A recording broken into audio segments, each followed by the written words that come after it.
A special thank you to each of our subscribers who make this channel possible. Here's today's story.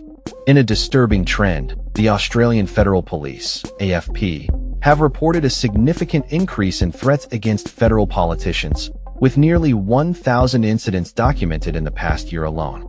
This alarming statistic comes in the wake of multiple arrests linked to neo-Nazi groups and their activities targeting elected officials. The rise in threats has raised serious concerns about the safety of politicians and the overall health of Australian democracy. On Friday, 2 members of the National Socialist Network, a neo-Nazi organization, were charged for their involvement in threatening behavior directed at federal MPs. Stefan Heraclius, a former young liberal associated with the group, was charged with harassing Independent Senator Lydia Thorpe.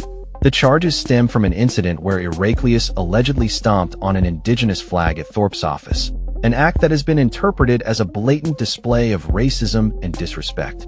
This incident occurred just a day after Joel Davis, another member of the National Socialist Network, was charged in New South Wales for allegedly calling on supporters to rhetorically rape Independent MP Allegra Spender.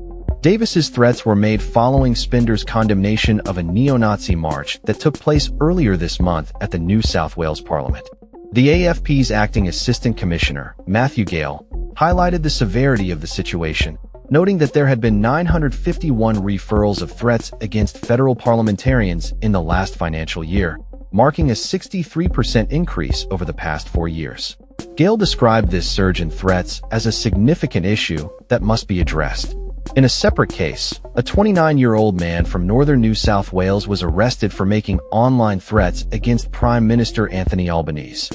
During a raid on his home, police seized a gel blaster rifle and ammunition, leading to charges of harassment and unauthorized possession of a firearm. Gale emphasized the need to confront the individuals and groups that are promoting hate and fear in society, stating, "We will allege the man used an online website portal to make threatening and harassing comments towards the high office holder." Communications Minister Anika Wells responded to the growing trend of online harassment by describing the digital landscape as a Wild West that has been unregulated for too long. She expressed concern over the harm that many Australians have faced as a result of unchecked online behavior. Heraclius, who gained notoriety in 2022 for burning the Aboriginal flag and targeting Senator Thorpe with racist slurs, has been linked to a series of aggressive recruitment efforts by the National Socialist Network. The group has reportedly signed up 1,500 members, allowing them to register a federal neo-Nazi political party and contest upcoming state elections in New South Wales and Victoria.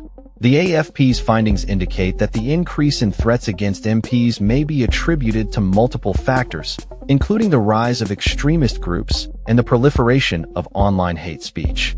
The concerning trend of violence and intimidation directed at politicians raises questions about the safety and stability of democratic institutions in Australia. As authorities continue to investigate and prosecute those responsible for these threats, the need for stricter regulations and accountability in the online space becomes increasingly apparent. The current situation has sparked a national conversation about the importance of protecting public officials and ensuring that democracy is not undermined by hate and violence. As the political climate becomes more charged, it is crucial for all Australians to stand against hate and support the principles of democracy and respect for all individuals, regardless of their background or beliefs. The recent charges against Heraclius and Davis serve as a stark reminder of the challenges faced by politicians in today's environment and the urgent need for collective action to combat hate and protect the integrity of the democratic process. That's all for this story. We upload videos every day covering many different subjects, so hit that subscribe button to stay informed. Thanks for watching.